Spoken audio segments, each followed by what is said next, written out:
Good. Well, welcome everybody. Good evening. I'm glad you can join us tonight. I wish we could do this in person, of course, but thanks to technology, we can have kind of a close substitute. So this book came out in March, right as COVID was getting going. And I wanted to point out my co-author is Change Tan, and she is a professor of biology from the University of Missouri. And it was a real pleasure to work with her on this project. So I'd like to start off with something really simple, and that is to say that when a living organism dies, there is a simple process that goes on after that of decay and disorder, which is a one-way process. And we're also very familiar with that. Wherein the very complex molecules associated with life and their highly organized state degrade and decay and fall apart and break into smaller and smaller pieces. And this is, of course, very obvious. It's a natural process. It happens according to natural laws. It's directly observable. I'm sure everybody online has observed it. It is universal. It's irreversible. You can't go backward. It's unavoidable. And it's just simply common sense. But to say this is kind of what this whole talk is about. It's common sense, but yet there are a lot of people, a growing number of people, even some pretty smart people who are trying to convince us of the opposite, that you can start with something very simple, like primordial soup, and a natural process will build up very complicated molecules and load them up with information content and highly organize them into structures and lead to a living organism, a very simple living organism perhaps, but a simple organism. And this is called abiogenesis. So in contrast to the previous slide, this process is unobservable, meaning no one's ever seen it happen. It is unnatural, and we'll talk a lot about that, how it doesn't follow natural laws, and therefore it's unscientific, and I would say it's irrational, and it's faith-based. And so that's the end of the talk. We don't need to go any further. Now, there's the disturbing thing is, as I said, there are a large number of people, a growing number of people, and some smart people that really do believe this is going on. So I'd like to give you a little taste of that. We have our good friend Carl Sagan, and he said that the origin of life must be a highly probable affair because as soon as conditions permit, up it pops. And as I said, this is unobservable. No one has observed it, and yet he can make such a bold claim as this. And what I find really interesting is that Carl Sagan is also famous for another quote, which is, extraordinary claims require extraordinary evidence. And certainly this is an extraordinary claim, and there's not a lot of evidence for it. And then we have Jeremy England, who was a physics professor at MIT, and he's now at Georgia Tech, but he's well known for this quote. You start with a random clump of atoms, and if you shine light on it for long enough, it should not be so surprising that you get a plant. Fascinating. And then we have our friend Bill Nye, who wrote a book called Undeniable. And in that book, there's a quote, the origin of life just requires some raw material that could allow the spark of life to emerge.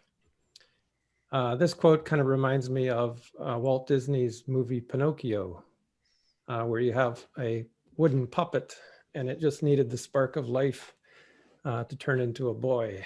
And I think it's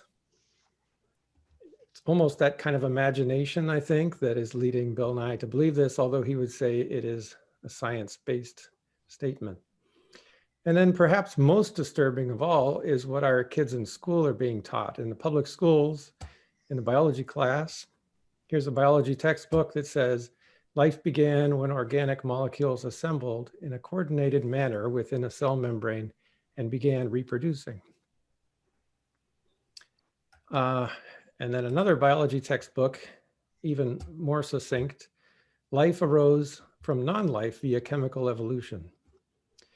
And chemical evolution is a process where molecules reproduce, well, a hypothetical process where molecules reproduce themselves and have some errors, perhaps occasional errors in reproducing themselves, and maybe that occasional error led to a better molecule that's better at reproducing.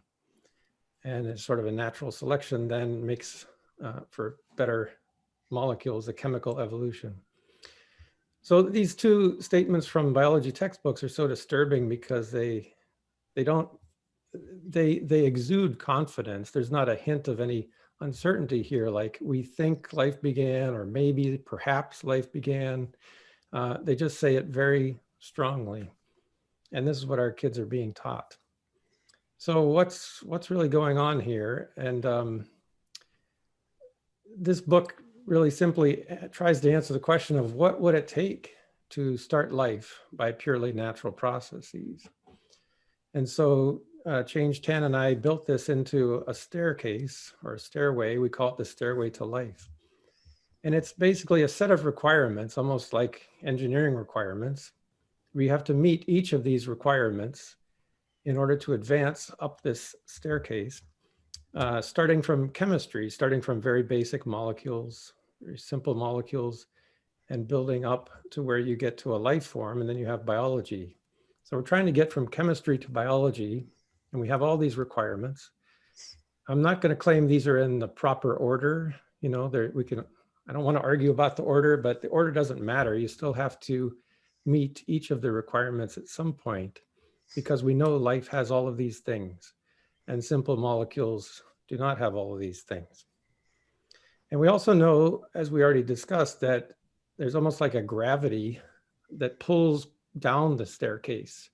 You know, we know that death and decay is a natural process that very easily, very readily always goes down the staircase.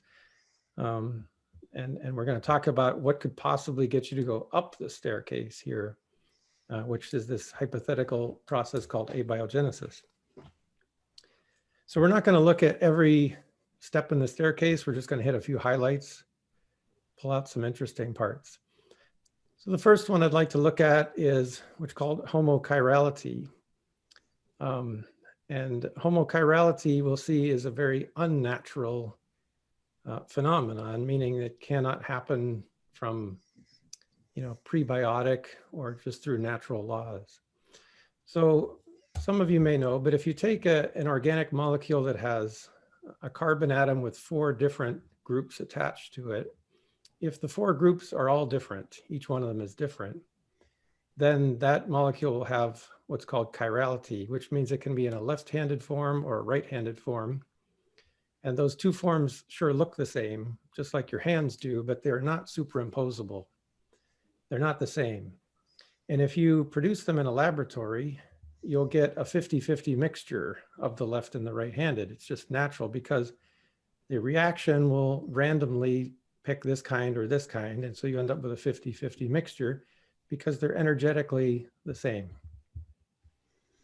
So it would be very natural if life contained 50-50 mixtures whenever you have a chiral location, because that's what natural processes do. But what we find in life is dramatically different than that. For example, in proteins are made up of amino acids. And here we have 4 amino acids hooked together in a chain. And almost every amino acid has a chiral location indicated by the arrows here. But we find in life that all of these chiral locations in all proteins are left-handed, always exclusively left-handed. And it turns out that they need to be left-handed because if only one amino acid was replaced by a right-handed, you know, the counterpart, then the protein that you form would not fulfill its task properly. It wouldn't work because having the wrong chirality, you know, reshapes the molecule, and it won't have this nice structure of alpha helices or beta sheets that are very common in proteins. And if you didn't realize, if you didn't know this fact, then perhaps you don't know Jack Schitt's, the name of the first author here in this. Very interesting name for a guy. But that's not all. We also have homochirality in DNA. So we have the DNA molecule here, You're all familiar with that. And DNA is made up of a bunch of nucleotides. This is one nucleotide. Each nucleotide, every nucleotide has 3 chiral locations. So you could have 2 kinds of stereoisomers here, 2 here, 2 here.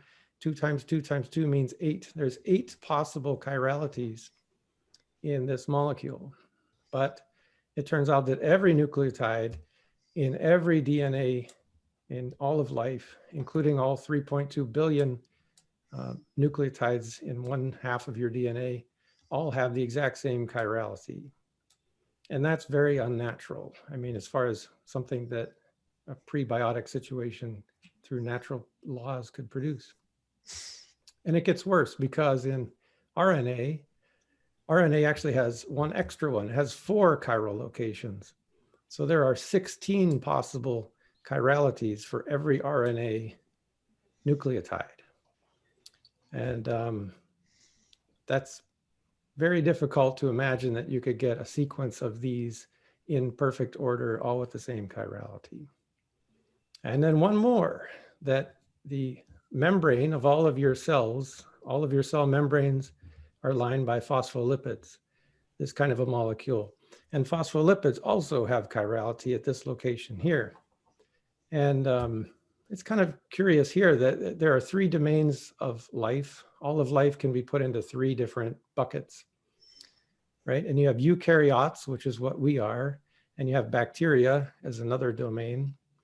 And eukaryotes and bacteria all have left-handed chirality in this location.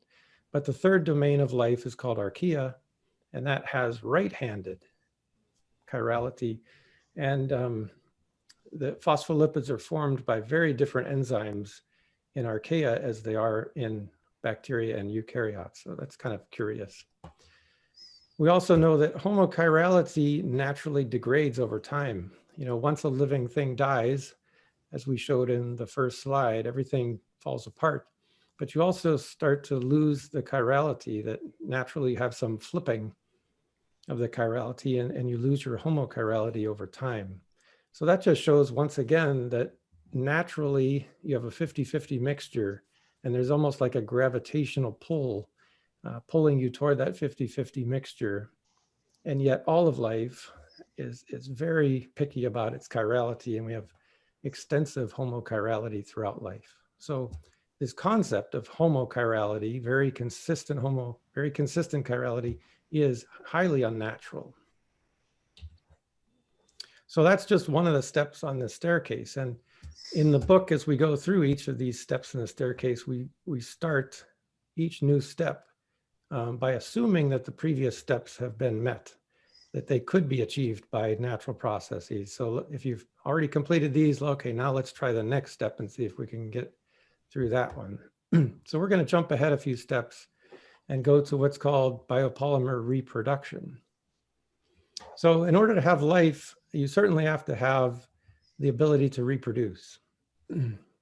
But reproducing an entire cell is very complex. Cells are very complex, and the origin of life community certainly doesn't think that reproduction started with cells. Reproduction, they think, started with molecules, that individual molecules were able to reproduce or self-replicate. And that makes this process of chemical evolution, hypothetical process, possible in their minds, as if you can have a molecule that reproduces itself and occasionally has some errors. It may have produced a better molecule by error, by mistake.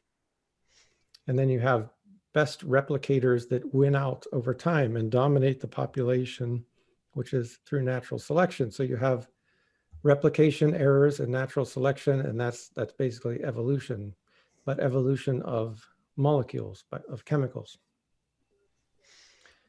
So that is an essential part of abiogenesis. You've got to have self-replicating molecules. And because that's so essential, you'll find a lot of authors that claim that it has already been demonstrated. And here's one. This is a professor of chemistry from Israel. And in his book, he says molecular self-replication is a reality, a reaction that actually does take place. And I see lots of people claiming this, and I just want to be very clear here that no one has ever seen a self-replicating molecule. You got to be very clear on this to people that no one, it's never been done, never been found. About 70 years of research trying to find one, and there are none, even though people claim it. A molecule that can reproduce itself like this. Now, maybe we have to get a touch into semantics here, because the dictionary definition, self-replicating, and this is just obvious, I think, it's exactly what you'd expect, but it's the ability to reproduce itself by its own power or inherent nature. And that's what I'm saying. Another definition is reproducing itself autonomously, which is basically the same statement.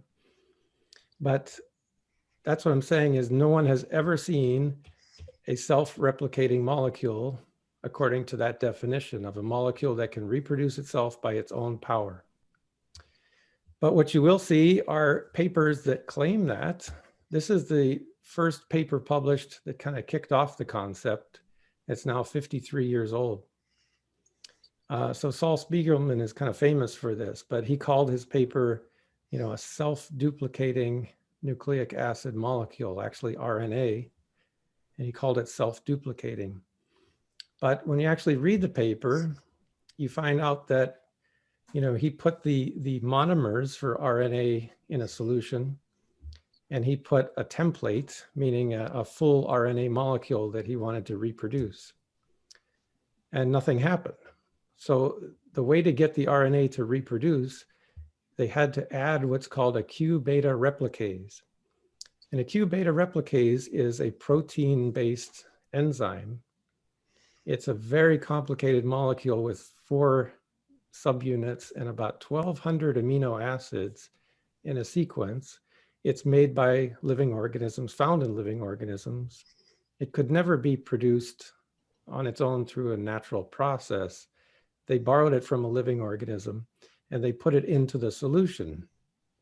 And this is actually a nanomachine that actually does the replication of a template RNA molecule, and makes more of them, an exponential kind of process. So, if you go back to the definition of what is self-replicating, I think this is what's called cheating, right? When you add a molecular machine that actually does the replicating. And then more modern here, this is quite a popular series of papers by Gerald Joyce, where he claims a self-replicating RNA enzyme. And down here you can see he's saying it forms additional copies of itself, undergoing self-replication with exponential growth. And this is exactly what the Origin of Life community, needs and wants to see, is a self-replicating molecule. Well, again, when you look into the paper, and you have to read pretty deep, I'm afraid, to actually find out what was going on. And what's going on is that they took this RNA molecule. It's called a ribozyme. It's like an enzyme, but made out of RNA. So they call that a ribozyme. So this is an RNA strand. Each of the letters is a nucleotide, an A, a G, a U, or a C. And you can see there are 66 nucleotides here, all in a string. And this is homochiral. Remember, there are 16 possible chiralities for each nucleotide. So imagine the chance of getting 1 out of 16, 1 out of 16 times 1 out of 16 times 1 out of 16. You quickly get to an impossible situation. So forming this molecule just like this in a prebiotic, purely natural way is as close to impossible as you're going to get. So they created this molecule in a laboratory, and they engineered it. It's kind of smartly designed, because if they put this in a solution and then they actually broke this molecule in half into 2 parts and put those 2 parts in the solution also. So call it substrate A, substrate B. So the blue and the green are 2 separate molecules thrown into the solution along with the yellow molecule. Now, if your eyes are good, you can see that blue plus green together actually creates another yellow. Blue plus green, if you flip it vertically and then flip it horizontally, you'll see it's the same molecule as this, just flipped around. And so this yellow molecule naturally grabs onto the green and hooks it up like you see here. And it naturally grabs onto the blue and it matches up here and it hooks in. So in order to create another yellow, all you need is a bond right here between the blue and the green, one bond. And they actually made that bond very easy to form by putting this nucleotide triphosphate here. This triphosphate is a really high energy, it's almost like an explosive charge, if you will, that's very eager to form a bond. So just bringing the blue and green together in close proximity, boom, you have a bond here and you have another yellow. You've created another yellow. So that's what they're calling self-replication. So let me help to explain it with an analogy. Keep it really simple here. Imagine I took a brand new car and I cut it in half. And then on the inside of each of the two halves, I install some strong magnets or some kind of a mechanical clasp device. And then I get another car, which is intact. And I get in the car and I drive and I push it forward a little bit and then click. And you have the two halves of the car clicking together through the magnets or the mechanical clasps. And now I have a fully functional second car. And I claim, I jump up and down and claim, I have made the world's first self-replicating car. So we don't need car factories anymore. Our cars can just reproduce themselves. That kind of a claim, of course, is ridiculous. And that's basically, it's very close to what Gerald Joyce has claimed with his self-replicating RNA molecule. So this biopolymer reproduction is essential for abiogenesis. It's one of the required steps. It has never been demonstrated, not in the 70 years or so that people have been trying. Despite all the claims you'll see, please don't believe them. There is no such thing as a self-replicating molecule. Let's skip a few steps. We'll head up here to where it's a means for repairing biopolymers. I picked on this one because I think a lot of people aren't aware that this is a process in all living organisms, that you have to have repair of your biopolymers, because just being in water, just having your DNA or proteins sit in water actually is very damaging to them. And of course we have UV radiation, oxidative damage. There's plain just radiation on its own constantly degrades your DNA and your RNA. So every cell in your body, every cell, the DNA experiences tens of thousands of damage per day. And if you didn't have built-in repair mechanisms, you would be very sick soon and you would die. So there wouldn't be any life without specific designed repair mechanisms. So in living organisms, there are a dozen or so different kinds of repair mechanisms. Over here, I'm showing the most simple one. It's called the base excision repair pathway. So here we have a DNA with its, looks like a ladder, a double helix ladder. And here we have one bad nucleotide that's been maybe water damaged it. So there's an enzyme here that takes out the damaged nucleotide. Another enzyme that kind of opens up the ladder, opens up the DNA. Another enzyme prepares it for being patched. And then we have two enzymes here that actually patch back the right kind of DNA and repair the problem. So this is a 5 enzyme process. Those 5 enzymes together are probably about 1,000 amino acids, which means about 3,000 nucleotides of DNA of code, 3,000 and code entries in order to produce these nucleotides. And so this actually gets us into a paradox, because DNA repair is essential for life. But these mechanisms that repair the DNA happen to be encoded in the DNA. And they, being encoded in DNA, need to be protected from damage. That DNA itself also needs to be repaired. So you can't have DNA repair mechanisms without having DNA repair mechanisms. And so how could this have started naturally? This is what's called Eigen's paradox. And this is 1971 that Manfred Eigen realized this was a problem. And nobody has been able to solve that to this day. So biopolymer repair is another process that's required for life, and it certainly doesn't come about naturally. So let's go up one step to talk about the membranes surrounding all cells. This is an area where the people that promote a natural process to start life, they get really excited about this one because they think they got this one solved. Membranes in life are all made up of phospholipids, and they look, each one of these blue and gray is one phospholipid. And the phospholipids have one side that likes to touch water and the other side really hates to touch water. So if you put them into water in just the right conditions, they will naturally form up into what's called a lipid bilayer. It looks kind of like this, and it's a lower energy state for them.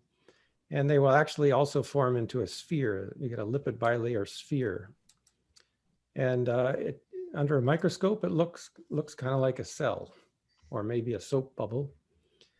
But the claim is then from those who support abiogenesis, they say, hey, look, we have membranes that form spontaneously from a natural process. You just have to put phospholipids in water and you get yourself a cell membrane. That is also wrong, and it's kind of a half-truth, I guess I would say, because no cell, no living thing could ever survive with such a simple membrane as this. The actual membranes in all of life they're actually active membranes, and they're selectively permeable. And the reason we have to have this is we have kind of a conflicting set of requirements around the membrane. The membranes have an essential function to maintain an electric voltage across them. It's actually a difference in proton concentration with a lot more protons outside than inside. So the membrane has to be tight enough that it doesn't allow protons to slip through. That's a pretty tight membrane. But the same, so it has to be impermeable to protons. But that same membrane has to also be loose enough or open enough that it allows building blocks to get through and nutrients to get in, but it also has to allow waste products to get out. And it has to pull these in and push these out against natural concentration gradients. And it has to keep the inside of the cell at a very constant environment despite changes in the outside environment. That's a process called homeostasis. And all that is done through proteins, very specific proteins that very specifically and actively push things out of the cell that you want to get rid of or pull things into the cell that you want to keep, and they don't allow protons to sneak through. They're very specific about what they let in and what they let out. So this is what a real cell membrane looks like. And you do see the phospholipid bilayer. But it turns out that if you weigh the cell membrane, about 50% of the mass of the cell membrane will be proteins and not just the simple phospholipids. And the proteins are extremely complicated. If you look at the simplest known organism that's able to reproduce autonomously, it's called Mycoplasma genitalium. That has, in its genome, it has codes for 142 different proteins that all work or operate as a part of the cell membrane. And that's about half of the proteins that this thing produces, or a third. So a lot of the action of proteins is to be a part of the cell membrane because the cell membrane is such an important place of transport to keep the cell alive. So keep that in mind, that membranes are extremely complex, and they're not just a simple phospholipid bilayer, which you're going to hear a lot from those who promote abiogenesis. And I also need to point out that it's kind of fascinating to think of it, but no cell is ever capable of producing its own membrane from scratch. Every cell has inherited the membrane from its parent, And then it just simply adds to it. It can make the membrane bigger, can add some, add some dimension to it, but it cannot produce its own cell membrane. Just as every cell comes from a cell, also every membrane comes from a membrane. And one more point, if the cell produces a protein from its DNA and through ribosomes, it produces a protein that's the job of the protein is to work here in the membrane. It turns out it's quite tricky to get the protein inserted into the membrane. It's not something that happens easily. And in fact, you have to have proteins already in the membrane in order to insert a new protein into the membrane. There are special proteins in the membrane that are kind of chaperones or kind of helping a new protein to find its way across the membrane. So once again, we couldn't have life with just a simple phospholipid bilayer. So that's one more step. Now we're going to go up to the means of harnessing energy in cells, which of course you can't have life if you're not able to harness energy. And the cell needs energy for lots of things, like to reproduce itself.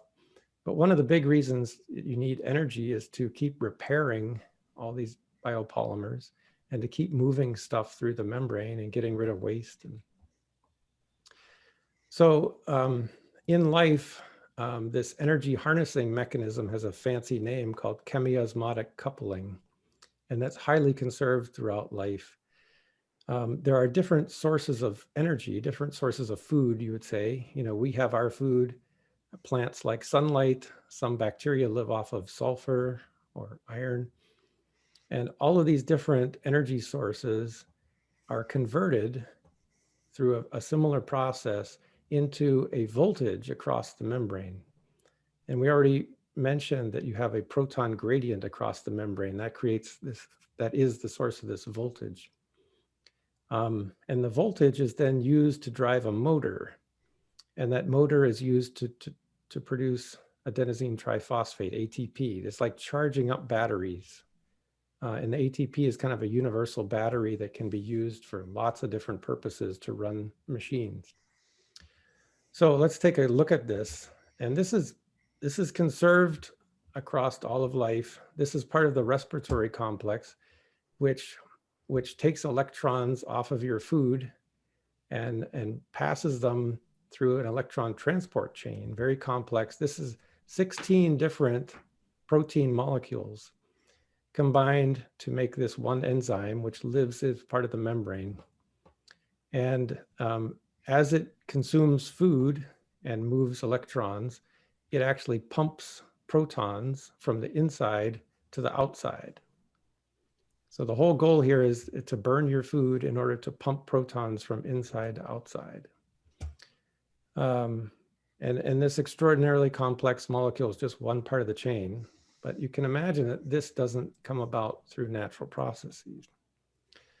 So once you get, well, there's more than just this. There's actually complexes 3 and 4 that I haven't shown, but together they require a minimum of 25 proteins, even in a very simple form of life like this bacteria. And they're all there just to pump protons from inside to outside. Now, once you've done that and you create this voltage across the membrane, that voltage is used to run an electric motor, which is called ATP synthase. This is the ATP synthase nanomachine.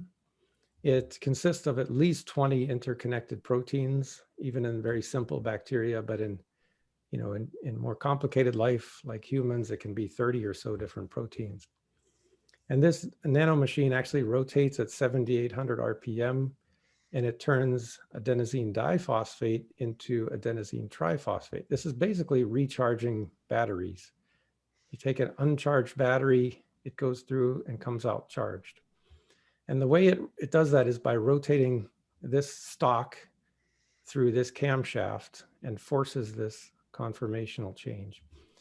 And all that happens because the protons come in here and force this stalk to rotate as they go from outside the cell into inside the cell. Remember, we have more protons outside, so they want to come in, and less protons on the inside. fantastically complex machine. I would encourage you to watch these YouTube videos that show how ATP synthase works. It's a beautiful thing to behold. So that's how you harness energy, and that's an essential part of life and quite complex and not something that came about by random chance. And then I'm only going to do one more stair, and this is a very important one where we have fundamental interdependency of the biomolecules of life. So we have DNA, we have RNA, and we have proteins. These are polymers, and they store information and they perform functions. And the challenge here is that we'll see that they all depend upon each other in very much a chicken and egg kind of way. And so you can't have which one came first, because you have to have all of them together. And that's a real challenge for this step on the staircase. We already talked about one of them, where we said that the DNA repair mechanisms are essential for life, but they can't exist unless you have DNA repair mechanisms. Why? Because the DNA repair mechanisms are encoded in DNA that must be protected from damage, or else you'll lose your DNA repair mechanisms. So you've got to have something to keep repairing it. And there are many examples like this, many kind of chicken and egg. I mean, I could go on forever about this, but another one is that DNA replication, DNA does not replicate itself. It needs a whole suite of enzymes to replicate itself. In fact, there's a minimum of 25 proteins that make up 16 enzymes, I think, that are essential for replicating the DNA. So where did this replication process come from? Well, it supposedly came about through evolution. But wait a minute, evolution requires replication. Replication is an essential part of evolution. But how can you have, if you can't replicate the DNA, then you don't have evolution. And if you can't replicate, then you'll never have these proteins that do the replication. You end up in a chicken and egg phenomenon here. So no evolution means no replication, and no replication means no evolution. So how did we ever get to this situation where we have to have proteins to replicate our DNA, but those proteins are encoded in the DNA? And it gets worse, because proteins are also essential in order to make proteins. Some of you may know that in the cell, there's something called a ribosome, which is a complex machine that's made in part from proteins. And that's the only way you can manufacture proteins. So you have to have proteins in order to be able to manufacture proteins. And ribosomes are made from ribosomes. The only way to make a ribosome is if you have ribosomes, which of course is inherited from your parent cell, because all ribosomes come from the parent cell. So one more chicken and egg phenomenon. And on the way to make a protein, you have to have DNA be transcribed. So DNA is transcribed into RNA, and that is done through a protein called RNA polymerase. But that protein had to be formed itself through a process of transcription. So in other words, you produce RNA polymerase by first having an RNA polymerase. That doesn't make sense, does it? It's not something that could start through a natural process, because it's a chicken and egg phenomenon. And then finally, another component of ribosomes that's essential is RNA. You have to have some RNA in the ribosomes. But that RNA is produced by proteins, and the proteins are produced by ribosomes, and the ribosomes require RNA. So you get all twisted up in here, but you see how everything is interdependent. These three components can't survive without each other. So we have to find our way up that staircase through natural processes. That's what the people who promote abiogenesis think. And knowing that they have all these challenges, and we've talked through just a few of them, the rest of them are described in detail in the book. Knowing that they have to try to get up that staircase, they come up with some ideas that might help them out. And one is they come up with what they call a protocell, knowing that cells today are very complex. Even the simplest cells today are very complex. Why don't we just imagine that there used to be protocells, which are very simple cells that eventually evolved into what we have today? Well, the simplest known living organism we have today is, that can reproduce itself autonomously, is called Mycoplasma genitalium. I mentioned that. It's got 516 genes and 500,000 base pairs of DNA in its genome. So that's too complicated. This is not just going to happen through natural processes. So we have to imagine that protocells, which were significantly simpler, kind of bridged the gap, got us to where we could have such a complicated cell. Well, there are people who are trying to walk down the staircase. They're trying to take a living organism like a Mycoplasma genitalium and simplify it to go down the staircase to see if it can survive. So Craig Venter, he's a rather famous guy. He's been trying to do this. He takes an existing cell and starts to knock off some of the genes and see, what is the simplest cell we can come up with. And he's been working at it for quite some time, and he's got it down to 473 genes, still 500,000 base pairs of DNA. And this is the best they can do so far.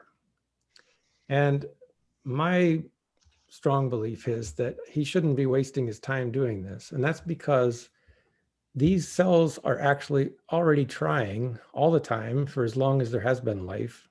They've been trying to simplify themselves already. If you take a cell like Mycoplasma genitalium and you put it into a kind of a coddled environment, where it doesn't need to create some of its own amino acids, or and the temperature is always the same, everything is provided for it, you'll find over many generations that it will eject or get rid of some of its own genome, the parts that it doesn't really need, because it's inefficient to carry around all these extra genes if it's not going to use them. So over time, it will simplify itself to be the simplest organism it can be. So life on its own is doing a better job than Craig Venter. It's trying to simplify itself. And we have, basically, this is what we've got after all the years that there have been life.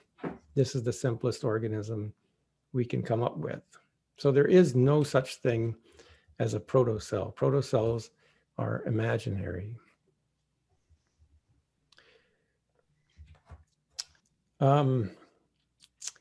So we have the staircase, and we know that this sort of gravitational process of death and decay naturally pulls us down the staircase. And yet here we are, where people still believe and are trying to convince the world that a natural process can carry us up the staircase. And I marvel at that, and I wonder what makes those people tick. What are they thinking? This cartoon comes to mind. It says, for years, he had spent every free moment working on his perpetual motion machine. And so far, he was up to 18 seconds. Now, hundreds of years ago, people thought that a perpetual motion machine could happen. And they put a lot of effort into trying to build a perpetual motion machine. But now we know enough. We know enough thermodynamics and physics to know that a perpetual motion machine is not natural. It cannot be obtained by natural processes. So we're smart enough to know not to waste our time trying to build a perpetual motion machine. And I believe quite strongly that the same is true about life. We now know enough. We know enough chemistry. We know enough thermodynamics and physics to know that life cannot have started by a natural process. So it's like trying to build a perpetual motion machine. And yet some people still believe and still promote that you can start life through natural processes. So why are they thinking that? There's a lot of reasons, I'm sure. Some people just don't want there to be a God. They don't like the idea of having a God. But these guys are actually saying that science is on their side, that they're taking the high ground in science, saying that natural processes can produce life. And let me help to explain that. Let's imagine, it's just a thought experiment, that a dead body is found and nobody saw what happened to the person. And so they call in the coroner. And the coroner's job, of course, is to figure out the cause of death. And at the highest level, there's two causes. It could be either a natural death, like cancer or heart attack, or it could be an unnatural death, like a murder or a suicide. So the coroner has to figure out, first level, which of these two is the cause of death. And what they do, of course, is they pull up evidence. They find evidence around, and the evidence either points this way or points that way.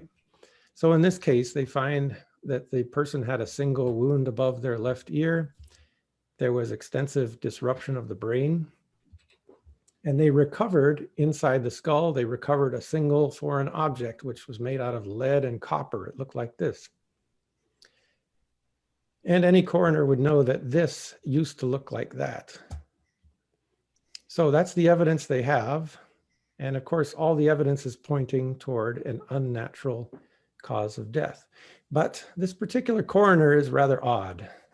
It's a rather odd coroner who believes very strongly that no one could possibly die from an unnatural cause, that everyone has to die from a natural cause. So he blocks this out, blocks it out of his mind, and this is the only possibility.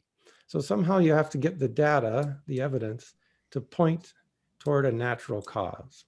And the coroner's racking his brain trying to figure out how to make it point this way.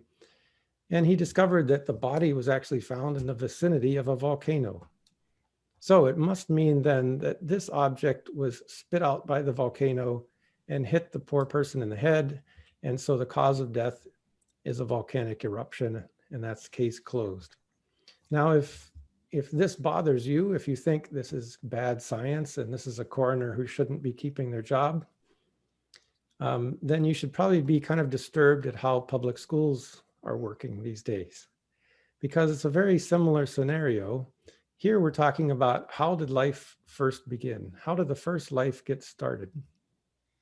And in fact, at the highest level, there's two possibilities. A natural cause, pure physics and chemistry got life started, or that's not good enough. You need something beyond natural in order to get life started.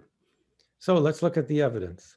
And the evidence, has been the focus of this talk. You've got homochirality, you've got these very complex active membranes, you've got the ATP synthase, the whole energy harnessing, you've got all the chicken and egg phenomenon going on. In fact, the entire staircase, every step in the staircase, and I forgot to mention, there's going to be more steps in this staircase that we're going to find over time, because we're still learning about the components of the simplest forms of life. About 20% of the DNA of the simplest form of life, we still don't know what it's doing. Even the ones producing proteins, we don't know what those genes are doing. So all of this evidence that we've gone through is pointing firmly in this direction. It's clearly saying that this is not a natural process, that a natural process cannot be the reason how life first began. But scientists exclude this up front, just like the coroner. They exclude this as a possibility, and they say, you know what, science is a way of explaining natural phenomenon. Science can only explain things through natural phenomenon, so we have to consider a natural cause for this stuff. And they take the evidence and they have to find a way to explain it as a natural process. So they conclude that life started naturally, case closed. Now, there's a couple of things to this that are additionally disturbing. And the first is, when they teach this to our children in school, it's not taught the way I just explained it, of course. The process of excluding anything supernatural is actually hidden, it's concealed. And the students are merely taught that science is a way of explaining natural processes, and science points us to a natural cause of life and an evolutionary process for all of life. It's all natural, and that's all they're taught. They're never told, You know what? There is another possibility, but we're going to assume that's not the case here. They won't say that in school. And the other thing that's very disturbing is that when you block this out, when you block this out and you only leave this, you have to realize that the process of science is no longer seeking the absolute truth. In this situation, science doesn't seek the truth. Science seeks the best natural explanation, which may not be true. It's just the best possible natural explanation. So you actually have a situation where science can lead us away from the truth. The way science is being defined, the way science is being used, it can lead us away from the truth. And that, of course, causes a whole bunch of problems, including an erosion of trust in science among people. People won't trust what a scientist says because they know there's some kind of trick going on there. And this all, for me, comes back to Romans chapter 1, where Paul tells us that since the creation of the world, God's invisible qualities, his eternal power and divine nature, have been clearly seen, being understood from what has been made, so that men are without excuse. For although they knew God, they neither glorified him as God nor gave thanks to him, but their thinking became futile and their foolish hearts were darkened. And that is all I have to present, and I will be happy to take any questions. Thanks for your attention.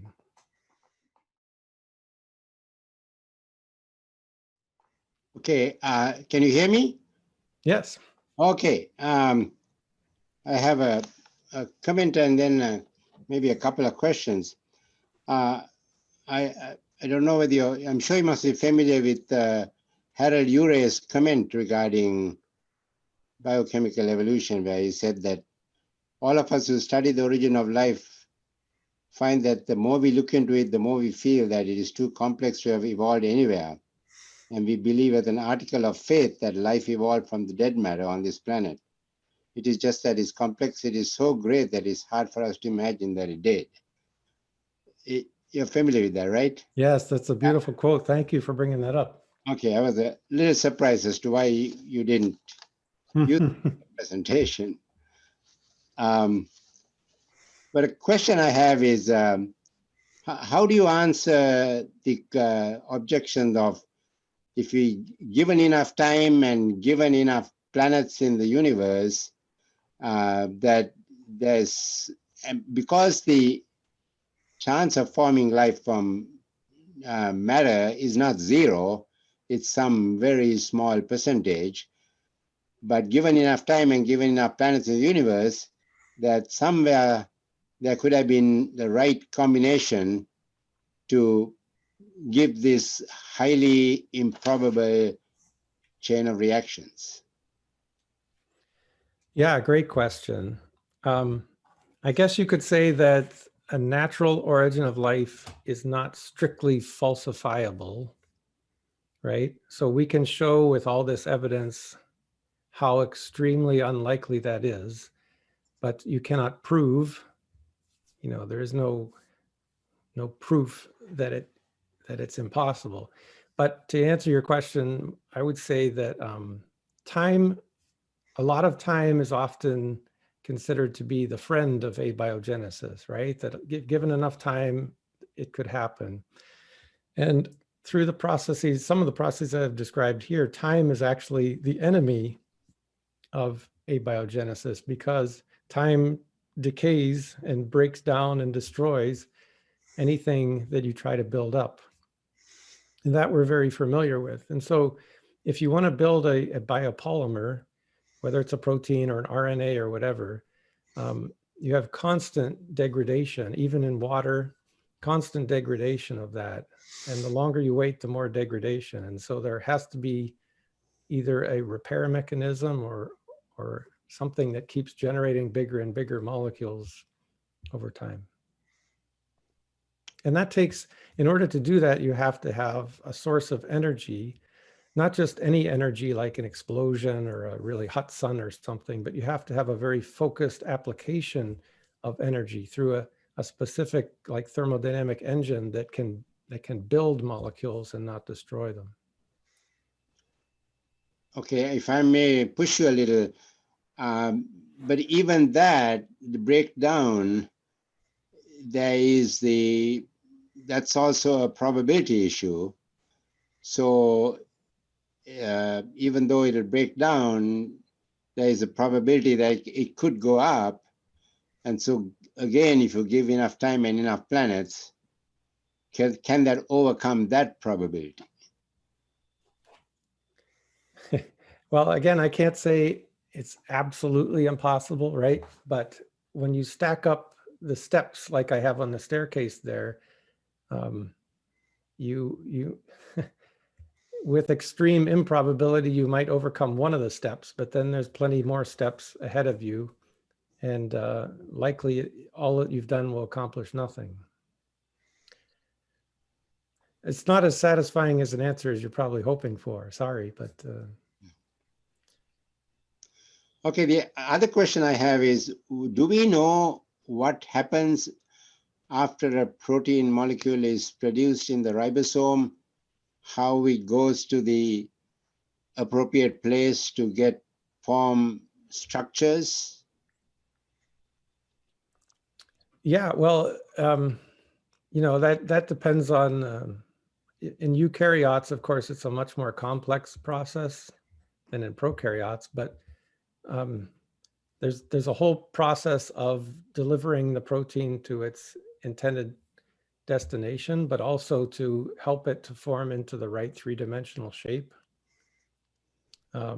There's a lot of complexity there through the chaperones that are other proteins that help it to form into the right shape. And then there are tags that can deliver it to the right locations. That's nothing I talked about here today, but it's certainly a very complex process. But is that complex process known now? Because when I was in college, it was not known at that time. I don't think it's 100% figured out, but there is, you can read up a fair amount on situations where they do understand it now, how a protein ends up where it's supposed to go, and how a protein, like I mentioned, gets inserted into the cell membrane. There are parts of that are very well understood now. Is that also controlled by the regulatory genes that we thought were at one time were redundant or junk?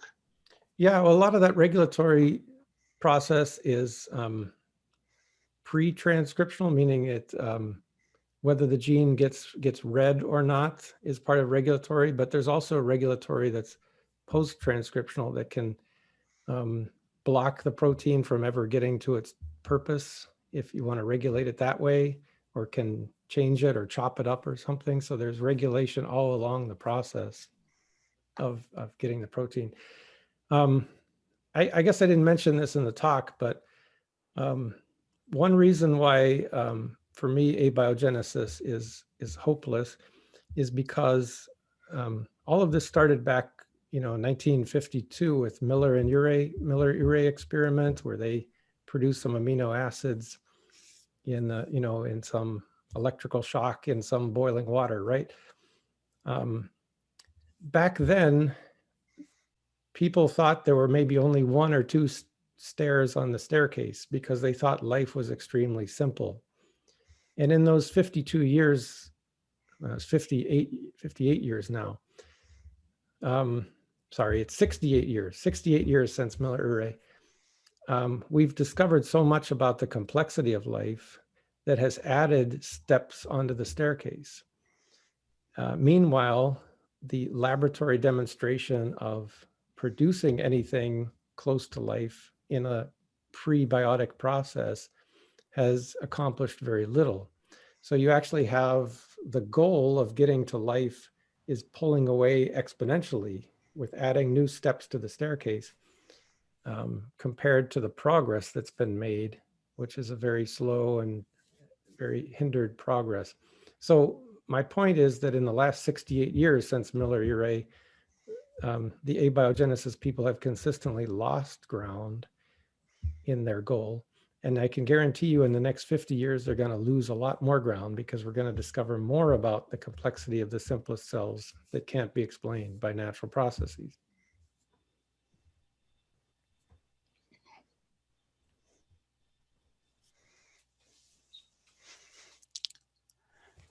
Thank you. Another question, another issue. You may have to unmute yourself.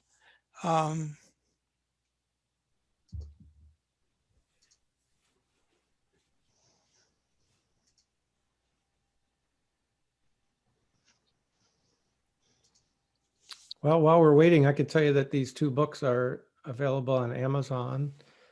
Normally we'd be there with the books in hand, but you'll have to go on Amazon to get them. But I certainly would appreciate any effort you have toward writing reviews or letting other people know about this. Appreciate that very much. Is this presentation or any similar presentation that you have given available on video or on? Yeah, this will be on YouTube. Ross, how long does it take to get this onto YouTube? A couple of weeks. In a couple of weeks, it'll be on the TCCSA channel of YouTube. And you can either go to YouTube and look for TCCSA, or you can go to our website, tccsa.tc, and there's a link on the homepage. And if you go to YouTube now and just search Rob Stadler, you'll find a handful of videos out there already.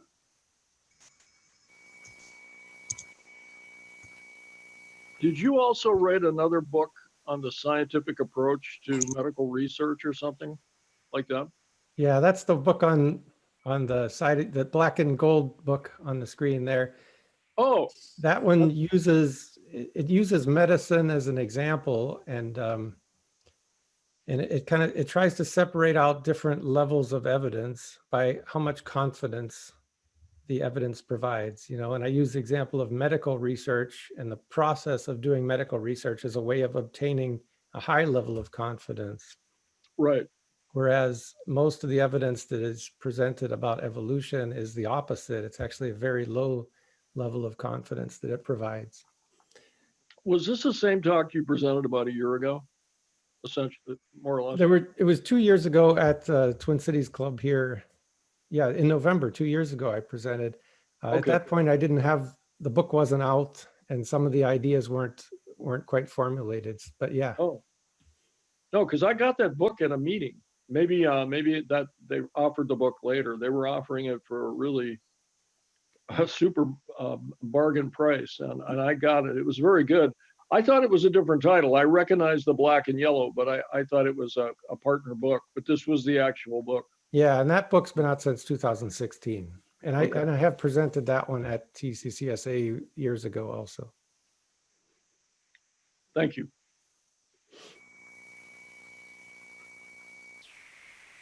Oh, are you still there? Yeah. What about cancer? Cancer cells taking off. How does that fit into this whole picture? It just sort of in a general way. You have cancer cells taking off and duplicating supposedly faster than they're supposed to, and not keeping. It's much more complex than that, of course, but not keeping. Not fitting in to be normal tissue because they're supposedly duplicating, and of course they're turning off processes and stealing nutrients from other cells. But just Right. I can almost foresee the evolutionists. They're in the question and answer session now. Go ahead. What did you say? No, that was someone else. So I think cancer is not related to origin of life, but once you have life and you have cells, cancer is actually kind of a loss of the normal regulatory processes that keep cells in check. So you can look at it as a kind of a loss of regulation, so a loss of information and control that makes the cells go rogue and just sort of, like you said, stealing resources and producing nothing of value. So it's a degradation from from normal life to produce cancer. So it's not not so directly related to the origin of life. Is there any evidence like that some of our basic hormones, like thyroid hormone, that is so important to the overall metabolism that it actually somehow, I've heard the word used epigenetically, like some of these hormones epigenetically switch on and switch off protection from other illnesses, such as oncogenes and so forth? There's a lot to that. There certainly are, you know, people used to think that the DNA was all of the information. And now we know that there's a lot of epigenetics, lots of layers of information in cells and in life that is beyond what's in the DNA. So there's a great deal of information beyond that, and we're still learning all the different layers of information that are in living organisms. And so hormones can do all kinds of things epigenetically, and then indirectly they can change some of the genes. They can modify the DNA somewhat also. Yeah, because I've heard, like, for instance, thyroid disease, if you have low thyroid or high thyroid hormone produced by your thyroid gland, you can have, it can mimic mental illness symptoms. And some people, by keeping the thyroid hormone in the middle of the normal range, their mental illness symptoms go away. That's just one example. But I suppose that doesn't necessarily have to mean it's epigenetically. I mean, it could be there's some other mechanism going on in the cell. Right. Yeah. Are you suggesting that people who believe in abiogenesis have low thyroid hormones? No, I wasn't, but I can see the connection. You're right. I can see how it would fit in with your argument. So, okay, thank you. Sure.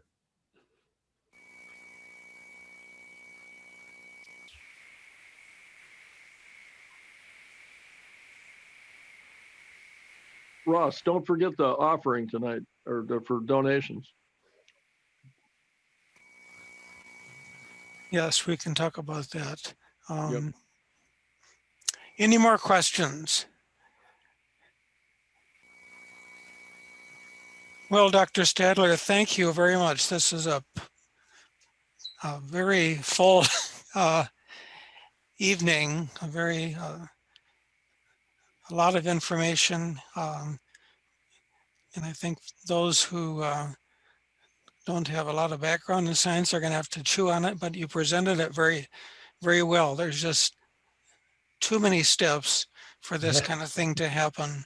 And it's being presented very dishonestly as, well, we just know it had to happen that way. And the only reason they know is because they have eliminated the right answer. They have said, we can't talk about anything supernatural, therefore it must be natural, and are not philosophically sophisticated enough to see how foolish that statement is. Well said, yes. Well, I'm sorry. as Brad just said, we're not having to transport speakers by air, but it still costs money to put on these meetings and to keep the organization going. By going to the website, you can donate on tccsa.tc. Look for the tab about donate. Also, as mentioned, if you use Good Search or Good Shop or Amazon Smile, you can designate money to go to a charity, and we are listed. So any final words, Rob, before we sign off? Just as you can see on the screen there, you can email me if you have questions also. But I heard somebody, go ahead. Yeah, I thought it might be instructive because as Ross just mentioned, some people don't have a strong background in science like some of us do. Just kind of the synopsis of your scientific approach book. Could you, like, just for the general audience, just kind of come up with a comparison, like you know, a real simplistic research, it's not very reliable. And then the way reliable medical research is done today with the double-blinded, randomized, multiple different sites working on it. So could you maybe like give an example of that? Because I know a lot of people in the Christian world, they're naive, they don't have that side. Could you give an example, like just kind of from the black and gold book, kind of the general synopsis of it, the general synopsis point of what makes something reliable and what makes something not quite as reliable in validity? Yeah, sure. I'll try and do it quick. Yeah. There's not all evidence is the same. Some evidence, depending on how it's collected, can give you more confidence in its results. Not to say perfect, but more confidence. And other evidence can only give you very low confidence. And it's a spectrum. It's not just black and white. There's a whole spectrum of confidence. And so this book points out 6 criteria that are relatively simple, but you can apply those 6 criteria whenever you hear some news story of a new discovery or, a cure for some disease or whatever it is you hear, especially related to COVID these days. Right. You can apply those 6 criteria to get a feel for the level of confidence in what they're saying. And, the first criteria is that the result is repeatable. And that's probably the easiest to understand, right? If you can perform an experiment and get a result, and then you repeat it, someone else repeats it, somebody in another country repeats it, and they get the same result, of course, you build confidence with each time you get the same result, right? And if you take something like origin of life, of course, the original origin of life is not possible to repeat, right? There is literally no way you could, I guess you could find a time machine, go back in time and see what happened in a, but there is no way to repeat that. You could try to do it in a laboratory, but you can't be sure that your situation in the laboratory is the same. You can't be sure the conditions are right. And so you really can't be confident that you can repeat what happened. So that's number one. Very simply, if you can repeat it, you have higher confidence. And the book contains 6 criteria like that help you to gauge the level of confidence. And that, like the most confident, just kind of maybe give that. That was the one side. What is just a synopsis of what the most the most confident? The most confident is something that's repeatable, that is an experiment that is planned prospectively. You plan it in advance, and then you conduct your experiment, and that way you can control for any kind of confounding factors that would confuse your result. And the third one is that it's you're directly measuring the result. And then you have very minimal bias. You try to block out any kind of biases. You also have very minimal assumptions, because assumptions are like taking shortcuts and they can get you into trouble. You don't want to have assumptions. And number 6 is about the way that you summarize what you've learned. And if you present it with what I call a sober judgment of not extrapolating the results beyond what you've studied, beyond the conditions that you've studied, but you're presenting exactly what you found and not embellishing or extrapolating beyond that. So those are the 6 criteria in a nutshell.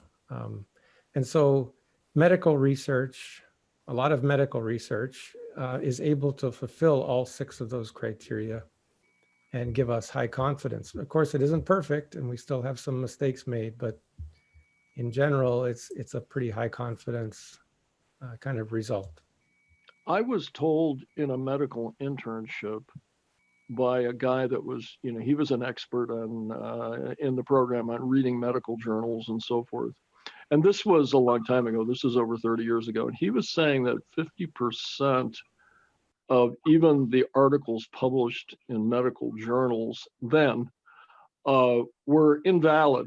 They were almost useless, 50% of them. And these were in reputable journals. And he was saying, because at the end, because there was funding from the drug company or something like that, they'd thrown out, they threw out some of the participants to make it fit more like what the person that was funding it was trying to, to make it look more impressive. Do you think that's still the case? Do you think that's an exaggeration, or do you think that maybe you can't comment? There's no doubt that it still happens. There's no Right. question about that. And what you described is a case of bias, where bias is corrupting the results.